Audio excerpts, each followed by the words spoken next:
वाहिगुरु जी का खालसा वाहिगुरु जी की फतेह। मेरा नाम गुरनैब सिंह सन ऑफ सरदार नरिंजन सिंह जी, मेरे माता सुरजीत कौर जी, मेरे दादा जी ज्ञानी मल सिंह जी।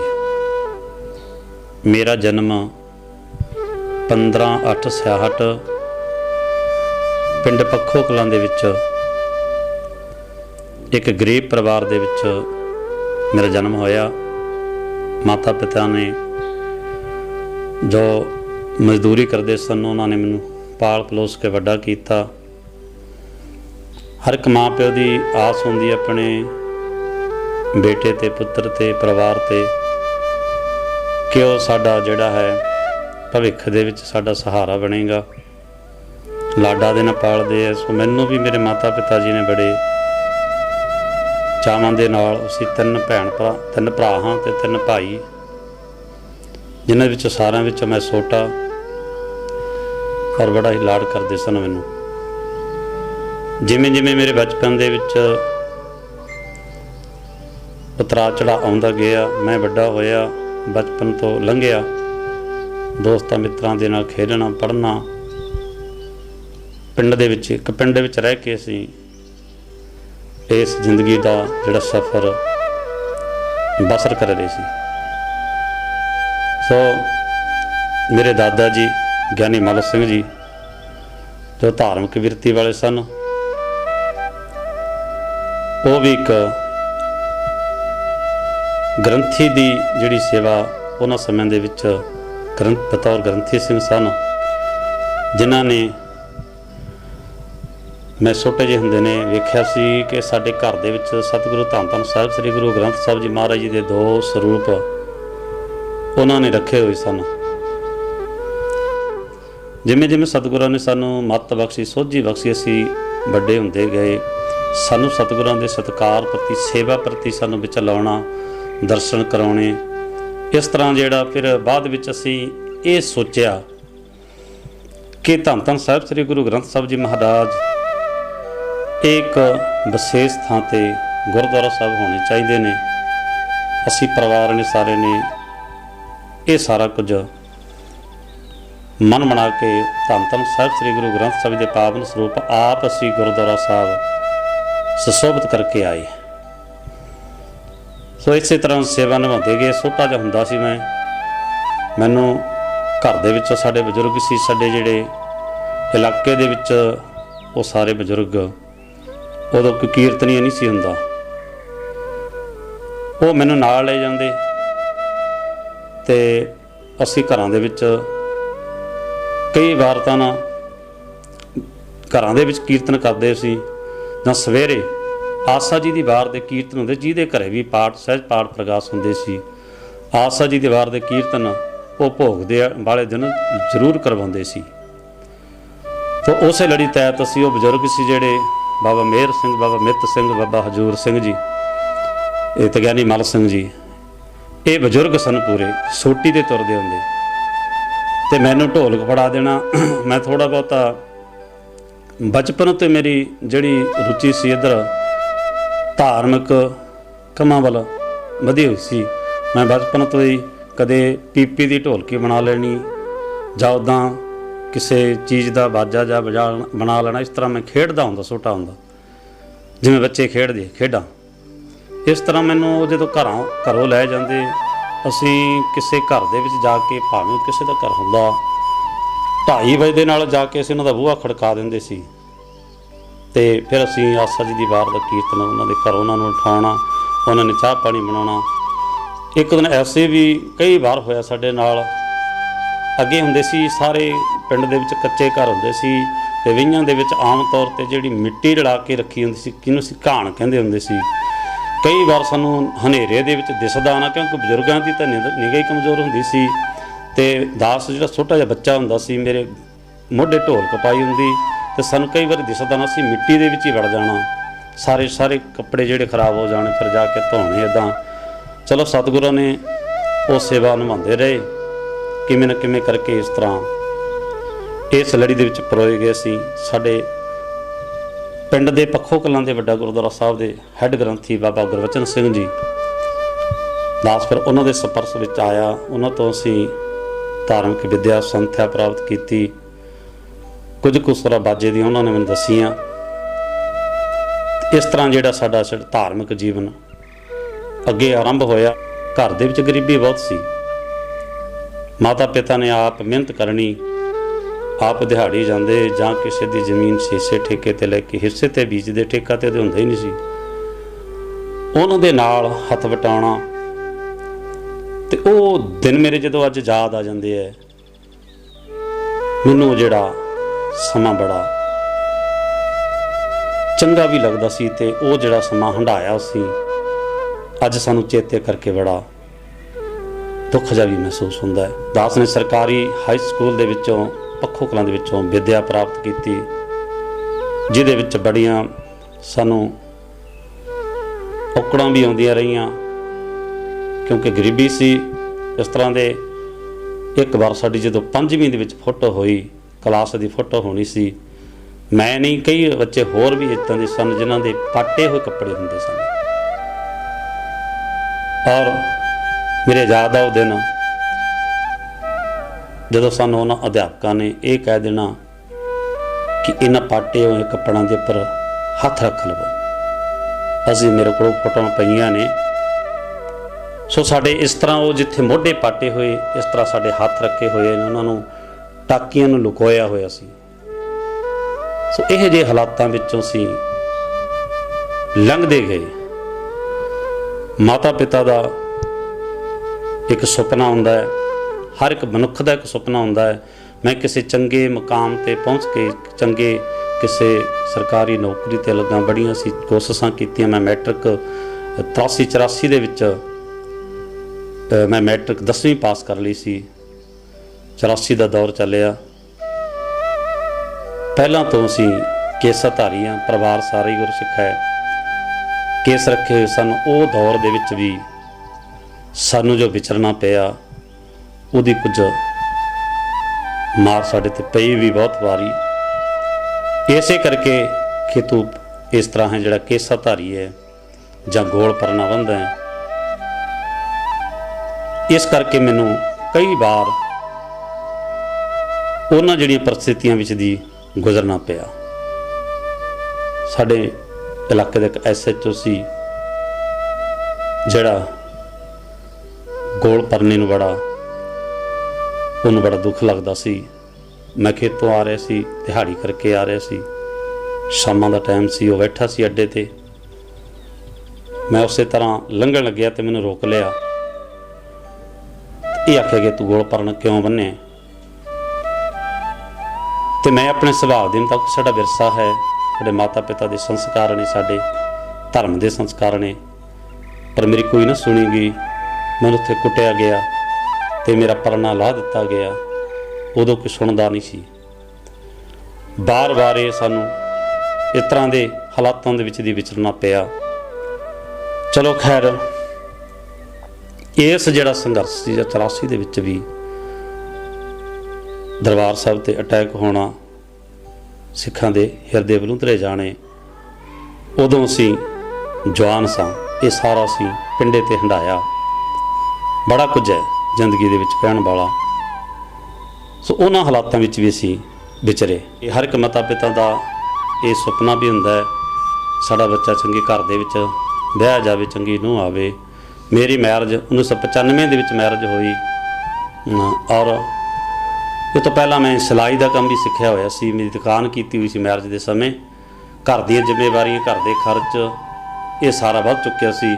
ਇਸ ਤਰ੍ਹਾਂ ਮੈਂ ਸੋਚਦਾ ਰਹਿੰਦਾ ਸੀ, ਕਿਉਂਕਿ ਮੇਰੀ ਧਾਰਮਿਕ ਵ੍ਰਿੱਤੀ ਹੋਣ ਕਰਕੇ ਮੈਂ ਮਹਾਂਪੁਰਸ਼ ਸੰਤ ਬਾਬਾ ਦਲੇਰ ਸਿੰਘ ਜੀ ਖਾਲਸਾ, ਉਹਨਾਂ ਦੀਆਂ ਕੁਝ ਜੋ ਕੈਸਟਾਂ ਮੈਨੂੰ ਸੁਣਨ ਨੂੰ ਮਿਲੀਆਂ, ਮੇਰੇ ਮਨ ਦੇ ਵਿੱਚ ਇੱਕ ਹੋਰ ਜਜ਼ਬਾ ਪੈਦਾ ਹੋ ਗਿਆ ਕਿ ਮੈਂ ਗੁਰੂ ਨੂੰ ਸਮਰਪਿਤ ਹੋਵਾਂ, ਗੁਰੂ ਦੀ ਜਿਹੜੀ ਬਾਣੀ ਦੀ ਗੱਲ ਕਰਾਂ। ਮੈਂ ਉਹ ਧੰਦਾ ਸੀ ਜਿਹੜਾ ਛੱਡ ਕੇ, ਕਿਉਂਕਿ ਮੈਂ ਵੇਖਦਾ ਸੀ ਮਹਾਂਪੁਰਸ਼ਾਂ ਵੱਲ ਵੇਖਦਾ, ਜਦੋਂ ਸਾਡੇ ਨੇੜੇ ਉੱਥੇ ਜਿਹੜਾ ਦੀਵਾਨ ਸਜਦੇ, ਦੀਵਾਨਾਂ ਦੇ ਵਿੱਚ ਮੈਂ ਜਾਂਦਾ, ਸੁਣਦੇ ਸੀ, ਬੜਾ ਪ੍ਰਭਾਵਿਤ ਹੋ ਕੇ ਕਿ ਇਹ ਜਿਹੜੀ ਜ਼ਿੰਦਗੀ ਹੈ ਬੜੀ ਐਸੋ ਆਰਾਮ ਵਾਲੀ ਹੋ ਸਕਦੀ ਹੈ। ਨਾਲ ਅਸੀਂ ਸੇਵਾ ਵੀ ਕਰੀਏ, ਤੇ ਪੁੰਨ ਵੀ ਮਿਲੇ, ਸਾਨੂੰ ਫਲ ਵੀ ਮਿਲੇ। ਇਹ ਸੋਚਦਾ ਹੋਇਆ ਮੈਂ ਉਹ ਜਿਹੜੀ ਸਿਲਾਈ ਵਾਲੀ ਲਾਈਨ ਛੱਡ ਕੇ ਮੈਂ ਇਸ ਲਾਈਨ ਦੇ ਵਿੱਚ ਚਲਿਆ ਗਿਆ। ਹੱਡ ਬੀਤੀ ਜਿਹੜੀ ਸੁਣਾਉਣੀ ਹੈ ਉਹ ਵੱਖਰਾ ਹੁੰਦਾ ਹੈ, ਕਿਸੇ ਦੇ ਨਾਲ ਬੀਤੀ ਹੋਈ ਉਹ ਸੁਣਾ ਦੇਣੀ ਉਹ ਵੱਖਰਾ ਹੁੰਦਾ ਹੈ। ਮੈਂ ਆਪਣੇ ਨਾਲ ਬੀਤੀ ਹੋਈ ਸੁਣਾਵਾਂ। 2007 ਦੇ ਵਿੱਚ ਜਦੋਂ ਘਟਨਾ ਵਾਪਰੀ ਤੇ ਦਾਸ ਅਸੀਂ ਆਪਣੀ ਟੀਮ ਲੈ ਕੇ ਸਰਜੀਤ ਸਿੰਘ ਜੀ ਕਾਲਾ ਬੂਲਾ ਜੋ ਸਵਰਗਵਾਸੀ ਨੇ, ਸੰਤ ਮਹਾਂਪੁਰਸ਼ ਸੰਤ ਬਾਬਾ ਦਲੇਰ ਸਿੰਘ ਜੀ ਖਾਲਸਾ ਜਥਾ ਉਹਨਾਂ ਦੇ ਨਾਲ ਅਟੈਚ ਸੀ ਅਸੀਂ। ਇੱਧਰੋਂ ਏਕਨੂਰ ਖਾਲਸਾ ਫੌਜ ਦੇ ਸਿੰਘ ਹੁੰਦੇ, ਪਰਮਜੀਤ ਸਿੰਘ ਜੀ ਕਹਿਰੇ ਹੋਰ ਬੜੇ ਹੁੰਦੇ। ਇੱਦਾਂ ਅਸੀਂ ਜਦੋਂ ਕੋਈ ਮੋਰਚਾ ਲਾਉਣਾ ਤਾਂ ਬੜੀਆਂ ਸਾਨੂੰ ਦਿੱਕਤਾਂ ਆਉਂਦੀਆਂ। ਇੱਕ ਪਾਸੇ ਅਕਾਲ ਤਖ਼ਤ ਸਾਹਿਬ ਤੋਂ ਹੁਕਮਨਾਮਾ ਜਾਰੀ ਹੋ ਚੁੱਕਿਆ ਸੀ, ਉਹਨੂੰ ਲਾਗੂ ਕਰਵਾਉਣ ਵਾਸਤੇ ਅਸੀਂ ਜਦੋਂ ਪਹੁੰਚਦੇ ਤੇ ਸਾਡੇ ਤੇ ਮਾਰ ਕੁੱਟ ਹੁੰਦੀ, ਬੜਾ ਸੀ ਸਹਿਆ। ਤੇ ਇਹ ਜਿਹੜਾ ਸੀ ਇਸ ਨੇ ਮੇਰੇ ਜਿਹੜਾ ਮਨ ਨੂੰ ਬੜਾ ਠੇਸ ਪਹੁੰਚੀ। ਮੈਂ ਇੱਕ ਮਨ ਦੇ ਵਿੱਚ ਆਪਣੇ ਨਿੱਜੀ ਤੌਰ ਤੇ ਸੰਕਲਪ ਧਾਰਿਆ। ਅਸੀਂ ਕਿਸੇ ਗੁਰਦੁਆਰਾ ਸਾਹਿਬ ਦੇ ਵਿੱਚ ਇਸ ਸੰਬੰਧੀ ਪ੍ਰਚਾਰ ਕਰ ਰਹੇ ਸੀ। ਦੁਪਹਿਰ ਦਾ ਸਮਾਂ ਹੋ ਗਿਆ ਸੀ, ਜੂਨ ਦੇ ਦਿਨ ਸੀ, ਤੇ ਮੈਂ ਜਦੋਂ ਆ ਕੇ ਆਪਣੇ ਮੋਟਰਸਾਈਕਲ ਕੋਲ ਚੜ੍ਹਨ ਲੱਗਿਆ, ਉੱਥੇ ਮੇਰੀ ਜੁੱਤੀ ਲਾਹੀ ਹੋਈ ਸੀ। ਮੈਂ ਉੱਥੋਂ ਹੀ ਖੜ ਕੇ ਅਰਦਾਸ ਬੇਨਤੀ ਕੀਤੀ ਕਿ ਮਹਾਰਾਜ, ਮੈਂ ਅੱਜ ਤੋਂ ਬਾਅਦ ਪੈਰ ਦੇ ਵਿੱਚ ਜੁੱਤੀ ਨਹੀਂ ਪਾਵਾਂਗੇ ਜਿੰਨਾ ਚਿਰ ਇਸ ਦੋਸ਼ੀ ਨੂੰ ਜੇਲ੍ਹ ਦੇ ਅੰਦਰ ਸਜ਼ਾ ਨਹੀਂ ਹੁੰਦੀ। ਸੋ ਉਸ ਦਿਨ ਤੋਂ ਲੈ ਕੇ ਮੈਂ 2007 ਦੀ ਗੱਲ ਹੈ, 2014 ਤੱਕ ਬਿਲਕੁਲ ਨੰਗੇ ਪੈਰ ਰਹੇ। 7 ਸਾਲ ਹਾੜ ਸਿਆਲ ਜੋ ਵੀ ਜਾਂਦਾ ਰਿਹਾ, ਵਿਆਹ ਸ਼ਾਦੀ ਕਿਤੇ ਵੀ ਜਾਂਦੇ, ਅਸੀਂ ਨੰਗੇ ਪੈਰ ਹੀ ਜਾਣਾ। ਔਰ ਇਸ ਨੂੰ ਬੜਿਆਂ ਨੇ ਨਿੰਦਿਆ ਵੀ, ਜਿਵੇਂ ਕਹਿ ਦਿੰਦੇ ਸੀ ਨੰਗੇ ਪੈਰ ਰਹਿਣਾ। ਇੱਦਾਂ ਮੈਂ ਕੋਈ ਸ਼ੌਂਕ ਕਰਕੇ ਨਹੀਂ ਸੀ, ਮੈਂ ਆਪਣੇ ਗੁਰੂ ਦੀ ਨਿਰਾਦਰੀ ਨਾ ਸਹਾਰਦਾ ਹੋਇਆ ਇਸ ਸੰਕਲਪ ਧਾਰਿਆ ਸੀ ਮਨ ਵਿੱਚ। ਜਥੇਦਾਰ ਬਲਵੰਤ ਸਿੰਘ ਜੀ ਨੰਦਗੜ੍ਹ, ਉਹਨਾਂ ਨੇ ਵੀ ਇੱਕ ਸੰਕਲਪ ਧਾਰਿਆ ਸੀ ਕਿ ਮੈਂ ਸਰੋਪਾ ਨਹੀਂ ਲੈਣਾ। ਅਸੀਂ ਕਈ ਵਾਰ ਸਟੇਜਾਂ ਤੇ ਇਕੱਠੇ ਹੋਣਾ, ਪਰ ਅਫਸੋਸ ਉਸ ਜਿਹੜਾ ਸੰਘਰਸ਼ ਦੇ ਵਿੱਚ ਕਿਸੇ ਵੀ ਜਥੇਬੰਦੀ ਨੇ ਅੱਜ ਤੱਕ, ਉਦੋਂ ਤੱਕ ਹੀ ਅੱਜ ਤੱਕ ਕੋਈ ਮਾਨ ਸਨਮਾਨ ਜਾਂ ਕੋਈ ਸਹਾਇਤਾ ਦੀ ਕੋਈ ਗੱਲ ਨਹੀਂ ਸਮਝੀ ਕਿ ਕੋਈ ਧਰਮ ਵਾਸਤੇ ਕੁਝ ਕਰ ਰਿਹਾ ਹੈ।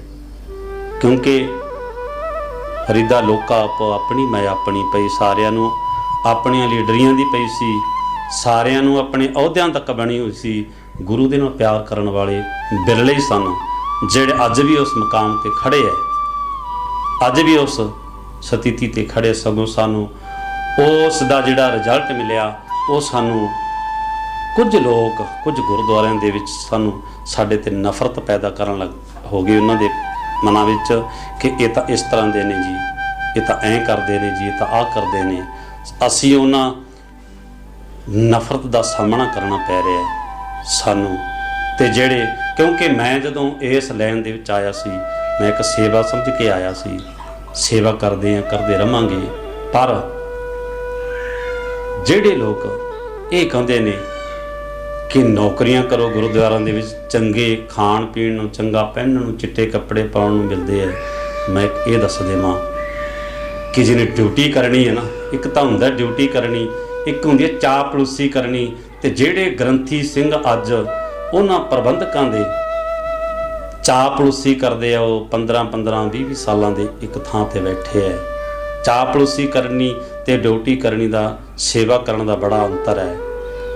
ਜਿਹੜੇ ਲੋਕ ਅੱਜ ਭਾਵੇਂ ਉਹ ਕਿਸੇ ਗੁਰਦੁਆਰੇ ਦੇ ਵਿੱਚ ਨੇ, ਪਰ ਉਹ ਪ੍ਰਬੰਧਕਾਂ ਦੀ ਚਾਪਲੂਸੀ ਕਰਦੇ ਹੈ, ਉਹਨਾਂ ਨੂੰ ਸੱਚ ਬਿਆਨ, ਸੱਚਾ ਪ੍ਰਚਾਰ ਜਿਹੜਾ ਅਸਲ ਸਾਡਾ ਫਰਜ਼ ਬਣਦਾ ਹੈ, ਉਹ ਜਿਹੜਾ ਉਹ ਤੋਂ ਅਸੀਂ ਅਵੇਸਲੇ ਹੋ ਕੇ ਉਹਨਾਂ ਲੋਕਾਂ ਦੀ ਵਡਿਆਈ ਵਿੱਚ ਲੱਗੇ ਹੋਏ ਆ। ਉਹ ਚਾਪਲੂਸੀ ਵਾਲੇ ਅੱਜ ਵੀ ਆਨੰਦ ਮਾਣਨ ਲੱਗੇ ਹੋਏ ਨੇ, ਔਰ ਅੱਜ ਵੀ ਉਹ ਜਿਹੜੀਆਂ ਨੇ ਪਦਵੀਆਂ ਤੇ ਸੁਸ਼ੋਭਿਤ ਹੋਏ ਬੈਠੇ ਨੇ, ਕਈ ਸਾਲਾਂ ਦੇ ਬੈਠੇ ਨੇ। ਪਰ ਸਾਨੂੰ ਉਸ ਦੀ ਬਦੌਲਤ ਜਲਾਲਤ ਮਿਲੀ ਸਾਨੂੰ ਥਾਂ ਥਾਂ ਤੇ ਇੱਦਾਂ ਕਿਹਾ ਜਾਂਦਾ, ਇੱਦਾਂ ਨਹੀਂ ਕਰਨਾ, ਇੱਦਾਂ ਕਰਨਾ ਹੈ। ਪਰ ਦਾਸ ਦਾ ਇੱਕ ਗੁਰੂ 'ਤੇ ਭਰੋਸਾ ਹੈ। ਅਸੀਂ ਪਖੰਡ ਦਾ ਹਰ ਵਕਤ ਵਿਰੋਧ ਕਰਦੇ ਰਹੇ ਹਾਂ, ਕਰਦੇ ਰਵਾਂਗੇ ਤੇ ਕਰਦੇ ਹਾਂ। ਤੇ ਉਹ ਲੋਕ ਜਿਹੜੇ ਭਾਵੇਂ ਅੱਜ ਬੜੇ ਉੱਚ ਅਹੁਦਿਆਂ 'ਤੇ ਵੀ ਪਹੁੰਚ ਚੁੱਕੇ ਨੇ, ਇਸ ਸੰਘਰਸ਼ ਦੇ ਵਿੱਚੋਂ ਕੁਝ ਖੱਟ ਕੇ ਕੋਈ ਵਿਦੇਸ਼ਾਂ ਵਿੱਚ ਬੈਠਾ ਹੈ, ਪਰ ਜਿਹੜੇ ਜ਼ਮੀਨ ਲੈਵਲ 'ਤੇ ਸੀ ਜਿਹੜੀਆਂ ਸੇਵਾਵਾਂ ਨਿਭਾਈਆਂ, ਉਹ ਅਸੀਂ ਅੱਜ ਉੱਥੇ ਦੇ ਜਿਉਂ ਦੀ ਤਿਉਂ ਹਾਂ, ਕਿਉਂਕਿ ਅਸੀਂ ਗੁਰੂ ਨੂੰ ਸਮਰਪਿਤ ਹੋ ਕੇ ਚੱਲੇ ਸੀ। ਔਰ ਸਮਾਂ ਜਿਹੜਾ ਹੈ ਉਹ ਕਿਸੇ ਦਾ ਲਿਹਾਜ਼ ਨਹੀਂ ਕਰਦਾ, ਸਮਾਂ ਬੀਤਦਾ ਜਾਂਦਾ ਹੈ। ਬੜੀਆਂ ਜ਼ਿੰਦਗੀ ਦੇ ਵਿੱਚ ਦਿੱਕਤਾਂ ਆਈਆਂ, ਬੜੇ ਹੀ ਸਮਿਆਂ ਦੇ ਵਿੱਚ ਦੀ ਗੁਜ਼ਰਨਾ ਪਿਆ। ਇੱਥੋਂ ਤੱਕ ਹੈ ਕਿ ਜਿਹੜੇ ਸਾਡੇ ਬੱਚੇ ਹੈ, ਜਿਹੜੇ ਮੇਰੇ ਬੱਚੇ ਹੈ, ਮੈਂ ਉਹਨਾਂ ਨੂੰ ਉੱਚ ਵਿੱਦਿਆ, ਚੰਗੀ ਵਿੱਦਿਆ ਦਾ ਜਿਹੜਾ ਸੀ ਉਹ ਨਹੀਂ ਦੇ ਸਕਿਆ, ਕਿਉਂਕਿ ਅੱਜ ਸਾਡੀਆਂ ਤਨਖਾਹਾਂ ਕਿੰਨੀਆਂ ਕਿ ਨੇ, 5-6 ਹਜ਼ਾਰ ਦੇ ਨਾਲ ਬੰਦਾ ਅੱਜ ਦੀ ਮਹਿੰਗਾਈ ਦੇ ਵਿੱਚ ਕੀ ਕਰ ਸਕਦਾ ਹੈ। ਸਰਕਾਰੀ ਪ੍ਰਾਇਮਰੀ ਸਕੂਲਾਂ ਦੇ ਵਿੱਚ ਬੱਚੇ ਪੜ੍ਹੇ ਹੈ, ਹਰ ਇੱਕ ਬੱਚੇ ਦੇ ਸਕੂਲ ਵਿੱਚ ਦੋਸਤ ਹੁੰਦਾ ਹੈ ਔਰ ਅਧਿਆਪਕ ਦੇ ਨਾਲ ਦੋਸਤੀ ਹੁੰਦੀ ਹੈ। ਪਰ ਸਾਨੂੰ ਉਦੋਂ ਦੁੱਖ ਹੁੰਦਾ ਜਦੋਂ ਇੱਕ ਗ੍ਰੰਥੀ ਨੂੰ ਆਪਣੇ ਬੱਚੇ ਦੀ ਅੱਧ ਵਿਚਕਾਰੇ ਕਲਾਸ ਛਡਵਾ ਕੇ ਘਰ ਨੂੰ ਜਾਣਾ ਪੈਂਦਾ ਹੈ। ਔਰ ਬੜਾ ਉਦੋਂ ਦੁੱਖ ਹੁੰਦਾ ਹੈ। ਬੱਚਾ ਅਗਲੀ ਕਲਾਸ ਵਿੱਚ ਕਿਵੇਂ ਜਾਵੇਗਾ ਉਹ ਸੋਚਦਾ ਹੈ। ਉਹ ਆਖਦਾ, ਡੈਡੀ ਇਹ ਤੂੰ ਕਿਹੜਾ ਪਾਸਾ ਫੜ ਲਿਆ, ਤੂੰ ਚੰਗਾ ਭਲਾ ਦਰਜੀ ਸੀ, ਘਰੇ ਬੈਠ ਕੇ ਘਰੇ ਕੱਪੜੇ ਸਿਉਂਦੇ। ਇਸ ਤਰ੍ਹਾਂ ਅੱਜ ਜਿਹੜਾ ਜਵਾਨਾ ਇੰਨਾ ਮਹਿੰਗਾਈ ਦਾ ਆ ਚੁੱਕਿਆ, ਉਹ ਜਦੋਂ ਦੇਖਦਾ ਹੈ ਤੇ ਉਹਦੇ ਮਨ ਵਿੱਚ ਵੀ ਕੇਵਲ ਅਸੀਂ ਨਹੀਂ, ਗ੍ਰੰਥੀ ਸਿੰਘ ਨਹੀਂ, ਸਾਡੇ ਪਰਿਵਾਰਾਂ ਦੇ ਮਨ 'ਤੇ ਵੀ ਉਹ ਸੱਟ ਵੱਜਦੀ ਹੈ, ਉਹ ਪ੍ਰਬੰਧਕਾਂ ਦੀ ਉਹ ਸੱਟ ਵੱਜਦੀ ਹੈ। ਕਿਉਂਕਿ ਜਿਹੜੀਆਂ ਬਹੁਤ ਸਾਰੇ ਵਿਗਿਆਨਕ ਯੁੱਗ ਹੈ, ਜਿਹੜੀਆਂ ਸੱਟਾਂ ਨੂੰ ਵਿਗਿਆਨ ਵੀ ਕਈ ਵਾਰ ਆਖਦੇ, ਡਾਕਟਰ ਵੀ ਆਖ ਦਿੰਦੇ ਆ ਜੀ ਇਹਨੂੰ ਗੁਪਤ ਰੋਗ ਹੈ, ਇਹਦਾ ਸਮਝ ਨਹੀਂ ਆਈ। ਮੈਂ ਕਹਿੰਦਾ ਵੀ ਜਿਹੜੀ ਸੱਟ ਸਾਡੇ ਗ੍ਰੰਥੀ ਸਿੰਘਾਂ ਦੇ ਤੇ ਸਾਡੇ ਪਰਿਵਾਰ ਦੇ ਮਨ 'ਤੇ ਵੱਜਦੀ ਹੈ, ਉਹਦਾ ਇਲਾਜ ਕਿਸੇ ਵੈਦ ਜਾਂ ਡਾਕਟਰ ਕੋਲ ਨਹੀਂ ਹੋਣਾ, ਕਿਉਂਕਿ ਅਸੀਂ ਉਹਨੂੰ ਵੈਦ ਕੋਲੇ ਜਾਓ, ਡਾਕਟਰ ਕੋਲੇ ਜਾਓ, ਤੁਸੀਂ ਮਰਜ਼ ਦੱਸ ਦਿਓਗੇ ਜੀ ਆਹ ਮੇਰੇ ਇੱਥੇ ਸੱਟ ਵੱਜੀ ਹੈ, ਪੱਟੀ ਕਰ ਦਿਓ, ਆਹ ਮੇਰਾ ਇੱਥੋਂ ਦੁਖਦਾ ਜੀ, ਮੈਨੂੰ ਦਵਾ ਦੇ ਦਿਓ, ਦੱਸ ਦਿਓਗੇ।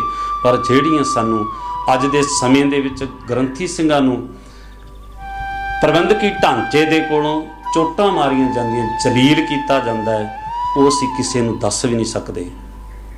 ਔਰ ਦੂਸਰਾ ਫਿਰ ਸਾਡੇ 'ਤੇ ਇਹ ਬਲੇਮ ਲੱਗਦਾ ਜੀ, ਇਹ ਗੁਰਦੁਆਰਾ ਸਾਹਿਬ ਦੇ ਵਿੱਚ ਇੱਦਾਂ ਕਰਦੇ ਹੈ। ਫੈਕਟਰੀਆਂ ਵਾਲੇ ਲੱਗੇ ਹੋਏ ਨੇ, ਇੱਥੋਂ ਤੱਕ ਰਕਸ਼ਾ ਯੂਨੀਅਨ ਬਣੀ ਹੋਈ ਹੈ, ਜਿਹੜੇ ਰਿਕਸ਼ੇ ਚਲਾਉਂਦੇ ਨੇ ਉਹਨਾਂ ਦੀ ਵੀ ਯੂਨੀਅਨ ਬਣੀ ਹੋਈ ਹੈ, ਮਜ਼ਦੂਰ ਲੇਬਰ ਯੂਨੀਅਨ ਬਣੀ ਹੋਈ ਹੈ, ਉੱਥੇ ਲੇਬਰ ਕੋਰਟ ਬਣਿਆ ਹੋਇਆ ਹੈ। ਮੈਂ ਇੱਕ ਘਟਨਾ ਦੱਸ ਦੇਵਾਂ ਤੁਹਾਡੇ ਨਾਲ ਸਾਂਝੀ ਕਰਾਂ। ਮੇਰੇ ਬੇਟੇ ਨੂੰ ਜਿਹੜਾ ਅਸੀਂ ਜਿਹੜੀ ਉਹ ਬਣਾਉਂਦੇ ਨੇ ਨਾ ਲੇਬਰ ਕੋਰਟ ਵਾਲੇ ਲਾਭਪਾਤਰੀ, ਉਹ ਕਿਵੇਂ ਨਾ ਕਿਵੇਂ ਕਰਕੇ, ਕਿਉਂਕਿ ਅਸੀਂ ਵੀ ਇੱਕ ਦਿਹਾੜੀ ਹੀ ਕਰਦੇ ਹਾਂ, ਕੋਈ ਸਤਿਕਾਰਯੋਗ ਸਥਾਨ ਨਹੀਂ ਹੈ, ਅਸੀਂ ਇੱਕ ਦਿਹਾੜੀ ਕਰਦੇ ਹਾਂ। ਅਸੀਂ ਉਹ ਕਾਪੀ ਬਣਵਾਈ ਤੇ ਜਦੋਂ ਪਹਿਲੀ ਵਾਰ ਉਹ ਪੈਸੇ ਆਏ, ਕੁਝ ਕੁ ਪੈਸੇ ਆਏ ਲੈਣ ਗਏ, ਤਾਂ ਉੱਥੋਂ ਦਾ ਜਿਹੜਾ ਉਹ ਸੀਗਾ, ਉਹਨੇ ਮੇਰੀ ਇਹ ਕਹਿ ਕੇ ਕਾਪੀ ਜਿਹੜੀ ਸੀ ਰੱਦ ਕਰ ਦਿੱਤੀ, ਫੜ ਲਈ ਗਈ ਕਿ ਤੂੰ ਇੱਕ ਗ੍ਰੰਥੀ ਸਿੰਘ ਹੈ, ਤੇਰੇ ਚੰਗੇ ਕੱਪੜੇ ਪਾਏ ਹੋਏ ਨੇ, ਤੇਰੇ ਗਾਤਰਾ ਪਾਇਆ ਹੋਇਆ। ਇਸ ਤਰ੍ਹਾਂ ਕਹਿ ਕੇ ਉਹਨੇ ਮੇਰੀ ਜਿਹੜੀ ਉਹ ਕਾਪੀ ਵੀ ਜ਼ਬਤ ਕਰ ਲਈ, ਕੱਟ ਦਿੱਤੀ ਗਈ। ਮੈਂ ਬੜੇ ਗੇੜੇ ਮਾਰੇ ਦਫ਼ਤਰ ਦੇ ਵਿੱਚ, ਪਰ ਇਹ ਕਹਿ ਕੇ ਕਿ ਤੁਸੀਂ ਇਸ ਦੇ ਹੱਕਦਾਰ ਨਹੀਂ, ਜਦੋਂ ਕਿ ਅਸੀਂ ਵੀ ਇੱਕ ਲੇਬਰ ਕਰ ਰਹੇ ਹਾਂ, ਇੱਕ ਸਾਡੀ ਲੇਬਰ ਹੈ। ਕੋਈ ਸਾਨੂੰ ਪਰਮਾਨੈਂਟ ਕੋਈ ਇਸ ਤਰ੍ਹਾਂ ਦਾ ਕੋਈ ਸਾਡੇ ਵਿਧਾਨ ਦੇ ਵਿੱਚ ਜਾਂ ਸ਼੍ਰੋਮਣੀ ਕਮੇਟੀ ਲਿਖਦੀ ਜਾਂ ਸਰਕਾਰਾਂ ਲਿਖਦੀਆਂ ਕਿ ਇਹ ਜਿਹੜਾ ਹੈ, ਕਿਉਂਕਿ ਸਾਰਾ ਸਾਡੇ 'ਤੇ ਆਧਾਰਿਤ ਹੈ, ਕਿਸੇ ਦੇ ਕੋਈ ਖੁਸ਼ੀ ਆ ਜਾਵੇ, ਕਿਸੇ ਦੇ ਕੋਈ ਮਰਗ ਹੋ ਜਾਵੇ, ਤੇ ਪਹਿਲਾਂ ਬਾਬੇ ਨੂੰ ਲੱਭਣਾ ਪੈਂਦਾ, ਉਹਨਾਂ ਨੂੰ ਆਪ ਕੁਝ ਨਹੀਂ ਕਰ ਸਕਦੇ। ਪਰ ਅਫਸੋਸ ਇਹ ਹੈ ਕਿ ਇਹ ਲੋਕ ਸਾਨੂੰ ਕਿੰਨਾ ਕੁ ਸਤਿਕਾਰ ਦਿੰਦੇ ਹੈ। ਉੱਥੇ ਜਾ ਕੇ ਵੀ ਮੈਂ ये बड़ी सट वजी। भावें असीं साध संगत गुरु की सेवा करते हैं, पर इन्हां लोकां वल्लों जिहड़ियां गुझियां साडे ते जलील किया जाता, कदे जातिवाद शब्द अपशब्द कहे जाते हैं, कदे कुछ कहा जाता है, कदे बेलड़ कहा जाता है, बहुत कुछ सानू सहारना पैंदा है जिहदा असीं किसी नूं बयान भी नहीं कर सकते। इस तरह जिहड़ा असीं साडा जीवन असीं बसर करते हैं गुरु घरां दे विच ग्रंथी सिंह। और मैं एक होर नाल बेनती कर देवां, मनुख चाहुंदा कि मेरी जिहड़ी माया है गुरु घर ते लगे। असीं गुरु घर दी दिख नूं किते भी चले जाओ चमका दिता है। ये संगत दी माया लग रही है। संगत अपनी माया नूं सफल करने वास्ते उस इमारत ते पैसा दे रही है, दान दे रही है, सेवा दे रही है, माया दे रही है। पर ख्याल करियो, एक जिहड़ा है माया दे नाल असीं गुरु घरां दी दिख नूं चमका दिता है, पर जिहड़ा धर्म दी दिख है ना, वो साडे ग्रंथी साहिबान जिन्हां ने प्रचार करना। जेकर असीं इस ग्रंथी सिंह नूं असीं ना सांभिया तो आउण वाला जिहड़ा साडा भविख है बड़ा भयानक होऊगा, क्योंकि इन्हां ने प्रचार करके साडे धर्म दी जिहड़ी दिख बनाउणी है, धर्म दा चेहरा मेरा चमकाउणा है। असीं केवल ये ना रह जाइए कि साडा गुरुद्वारा जिहड़ा नगर दा सोहना है, बहुत लगदा है, लगना चाहिदा है, पर इहदे नाल जिहड़ा है नाल दी नाल जिहड़ा प्रचारक है उत्थे रहण वाला जिहड़ा 24 घंटे समेत परिवार रह के गुरु की सेवा कर रहा है, ਉਹਦੀ भी सानू देखभाल करनी, ਉਹਦੀ ਸਾਂਭ संभाल करनी जरूरी बन जाती है। कित्थे खड़े असीं 24 घंटे गुरु की सेवा करने वाला ग्रंथी, ਉਹਦੀ तनख्वाह 5 ਜਾਂ 6 हज़ार दे के असीं ਉਹਨੂੰ बहुत वड्डा असीं धनाड़ समझ लैंदे आ। अज देख लो मेरे को ਉਹੀ एक मोटरसाइकिल है, कैलीवर मोटरसाइकिल है, जिहड़ा 2002 मॉडल है, तो 20 साल हो गए ले नूं। कोई कोठी जां कोई प्लाट कुछ भी नहीं है। घर का जिहड़ा बस है 2.25 विस्वे जिहड़ा जगह हैगी, जो साडे विरसे दे विचों माता पिता तो सानूं हिस्सेदारी मिली है, केवल उही उहदे विच असीं 2 कमरे पा के। एक ख्याल करियो, ग्रंथी कुछ भी बना लवे ਉਹਦੇ घर ਨੂੰ हमेशा ताला ही लग्या रहिंदा है जिंदगी भर। उदों ਉਹਦੇ घर जाओगे, ਉਹਦਾ घर है ਜਿਹੜਾ पाया होया वो भी, क्योंकि घर की साफ सफाई नहीं होंदी, वो भी एक ऐसी हालत में चलिया जाता है। वो भी दर्शाउंदा है जदों वो घर जाता है ग्रंथी सिंह, वो भी उन्होंने दर्शाउंदा कि तेरी जे आ हालत है तो ग्रंथी सिंह की भी की हालत होगी। ਉਹਦਾ भी ਜਿਹੜਾ चेहरा मोर उत्थे जाके मरजा जाता है। जदों कि सानू साडे घर जान लगे तो खुशी होनी चाहिए सी, पर एक ग्रंथी सिंह अपने घर आके जो बूहा खोलता है ਉਹਦਾ मन बड़ा फिक्का पै जाता है। सतगुरां दे एक पावन वचन है, जर आई जोबन हारिया। हुण जिहड़ा समय जिहड़ा साडा कमाई का समा सी, नौजवान अवस्था सी, दिन रात असीं गुरु घरां दीयां सेवावां, गुरु घरां दे कारज करदे, कदे खेतां दे विच कराह लगदे, उसले जाके जिथे जिथे मैं ड्यूटी की है तो उत्थे भी जाके असीं सेवावां निभाउणियां, खेती के काम नाल करवाउणे, सारा कुछ करते रहंदे। और पर अज जर आई जोबन हारिया। अज वो समा भी साडे जिहड़ा शरीर है वो भी इजाजत नहीं दिंदा कि असीं कोई होर किसी फैक्टरी दे विच नौकर लग जाइए, किसी असीं जिमींदार दे नाल असीं रल जाइए। समा सी वो बीत चुक्या है, असीं उस स्थिति दे विच आ चुके हैं। जर आई जोबन हारिया। पर की करिए, जिहड़ा सिस्टम है साडा, इहनूं साडे कोई भी जथेदार, प्रबंधक कमेटी, श्रोमणी गुरुद्वारा प्रबंधक कमेटी जिहदे एडा एडा वचन है, बजट है जिहड़ा वो आवे ये अपने जिहड़े प्रचारक ने, लोकल ग्रंथी ने, उन्होंने संभाल नहीं रही। बड़े प्रचारक साडे नाल वादे कर जाते हैं, वोटां लैण वास्ते वादे कर जाते हैं। कोई भी इलैक्शन आउंदी है तो बाबा जी नूं बड़ा ही जाके सत्कार नीवां जा के बोलणगे, इस तरह की अनाउंसमेंट कर दो जी। पर जदों वोटां लईआं तो उदों बाद बाबे का फोन भी चुकण नूं तैयार नहीं हुंदे। इस करके ये जिहड़ा साडा जिहड़ा सानूं चाहीदा है, अज दे जिहड़े संत समाज कह लो, क्योंकि एक ग्रंथी बन सकता है, ਕੋਈ ਬਾਬਾ ਨਹੀਂ ਬਣ ਸਕਦਾ। ਇੱਥੇ ਤਾਂ ਅਨਪੜ੍ਹ ਲੋਕ ਬਾਬੇ ਬਣੇ ਬੈਠੇ, ਅਨਪੜ੍ਹ ਜਿਨ੍ਹਾਂ ਦੇ ਕੋਲ ਕੁਝ ਵੀ ਨਹੀਂ ਹੈ, ਉਹ ਵੱਡੇ ਵੱਡੀਆਂ ਕਾਰਾਂ ਖਰੀਦਦੇ ਨੇ, ਬੜੇ ਵੱਡੇ ਉਹਨਾਂ ਦੇ ਘਰ ਬਣਾਏ ਹੋਏ ਨੇ। ਪਰ ਜਿਹੜੇ ਅਸਲ ਸੇਵਾਵਾਂ ਨਿਭਾਉਣ ਵਾਲੇ, ਜਿਨ੍ਹਾਂ ਨੇ ਮਾਰਾਂ ਖਾਧੀਆਂ, ਜਿਨ੍ਹਾਂ ਨੇ ਪੰਥਵਾਦ ਤੇ ਗ੍ਰੰਥਵਾਦ ਤੇ, ਜੇ ਇਹ ਵੀ ਸੋਚ ਲਿਆ ਜਾਵੇ ਤੇ ਸਾਡੇ ਜਿਹੜੇ ਮੌਜੂਦਾ ਜਿਹੜੇ ਜਥੇਦਾਰ ਨੇ, ਮੌਜੂਦਾ ਜਿਹੜੇ ਸ਼੍ਰੋਮਣੀ ਗੁਰਦੁਆਰਾ ਪ੍ਰਬੰਧਕ ਕਮੇਟੀ ਦੇ ਪ੍ਰਧਾਨ ਕਹਿ ਲਈਏ, ਮੈਨੇਜਮੈਂਟ ਕਹਿ ਲਈਏ, ਇਹਨਾਂ ਨੂੰ ਇਸ ਪਾਸੇ ਵੱਲ ਗੌਰ ਕਰਨੀ ਬਣਦੀ ਹੈ ਕਿ ਜੇ ਗ੍ਰੰਥੀ ਨਾ ਲੱਭੇ ਸਾਨੂੰ ਤੇ ਫਿਰ ਗ੍ਰੰਥ ਦਾ ਅਸੀਂ ਕੀ ਕਰਾਂਗੇ? ਕੌਣ ਪੜ੍ਹੇਗਾ ਸਾਡੇ ਗ੍ਰੰਥ ਨੂੰ? ਅੱਜ ਸਾਡੇ ਕਿਸੇ ਵੀ ਗ੍ਰੰਥੀ ਸਿੰਘ ਦਾ ਪੁੱਛ ਕੇ ਵੇਖ ਲਿਓ, 101% ਕੋਈ ਗ੍ਰੰਥੀ ਸਿੰਘ ਦਾ ਪਰਿਵਾਰਕ ਮੈਂਬਰ ਗ੍ਰੰਥੀ ਬਣਨ ਨੂੰ ਤਿਆਰ ਨਹੀਂ। ਡਾਕਟਰ ਦਾ ਬੇਟਾ ਕਹਿੰਦਾ ਮੈਂ ਡਾਕਟਰ ਬਣਨਾ, ਵਕੀਲ ਦਾ ਬੇਟਾ ਕਹਿੰਦਾ ਮੈਂ ਵਕੀਲ ਬਣਨਾ ਹੈ, ਇੱਕ ਡਰਾਈਵਰ ਦਾ ਬੇਟਾ ਕਹਿੰਦਾ ਮੈਂ ਡਰਾਈਵਰ ਗੱਡੀ ਸਿੱਖਣੀ ਹੈ, ਉਹ ਵੀ ਆਖ ਰਿਹਾ ਹੈ। ਪਰ ਇਹ ਦੁਖਾਂਤ ਹੈ ਸਾਡਾ ਕਿ ਸਾਡੇ ਜਿਹੜੇ ਪਰਿਵਾਰ ਨੇ ਉਹ ਇਸ ਤੋਂ ਬੜੇ ਦੁਖੀ ਨੇ, ਪਰ ਅਸੀਂ ਕੁਝ ਨਹੀਂ ਕਰ ਸਕਦੇ। ਅਬ ਪਛਤਾਇਆ ਕਿਆ ਬਣੇ, ਚਲ ਚਿੜੀਆ ਚੁੱਗੇਗੀ ਖੇਤ ਵਾਲੀ ਹਾਲਤ ਸਾਡੀ ਬਣੀ ਹੋਈ ਹੈ। ਤੇ ਥਾਂ ਥਾਂ ਤੇ ਗ੍ਰੰਥੀ ਸਿੰਘਾਂ ਨੂੰ ਜਲੀਲ ਕੀਤਾ ਜਾ ਰਿਹਾ ਹੈ। ਵੱਡੇ ਵੱਡੇ ਫੰਕਸ਼ਨ ਹੋ ਰਹੇ ਨੇ, ਵੱਡੇ ਵੱਡੀਆਂ ਰੈਲੀਆਂ ਹੋ ਰਹੀਆਂ, ਵੱਡੇ ਵੱਡੇ ਪ੍ਰਚਾਰ ਹੋ ਰਹੇ ਨੇ, ਪਰ ਜੇ ਅਣਗੌਲਿਆ ਕੀਤਾ ਜਾਂਦਾ ਹੈ ਤਾਂ ਇੱਕੋ ਇੱਕ ਹੈ, ਉਹ ਗ੍ਰੰਥੀ ਹੈ ਜਿਹਦੀ ਕੋਈ ਵੀ ਸੁਣਨ ਵਾਲਾ ਤੇ ਉਹਨੂੰ ਸੁਣਾਉਣ ਵਾਲਾ ਨਹੀਂ ਹੈ।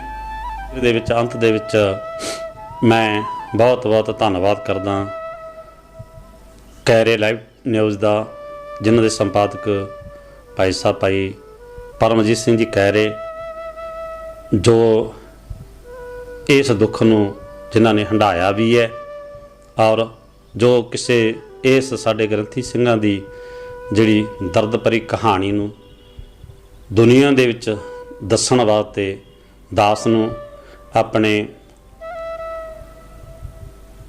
ਜਿਹੜਾ ਹੈ ਇਹਦੇ ਵਿੱਚ ਸਾਨੂੰ ਸੱਦ ਕੇ ਸਮਾਂ ਮੌਕਾ ਬਖਸ਼ਿਆ, ਤਾਂ ਕਿਉਂਕਿ ਕੋਈ ਤਾਂ ਹੋਇਆ ਸਾਡੀ ਦੁੱਖ ਦੀ ਕਹਾਣੀ, ਕਿਉਂਕਿ ਸੁੱਖ ਨੂੰ ਤਾਂ ਹਰ ਕੋਈ ਸੁਣਦਾ ਹੈ।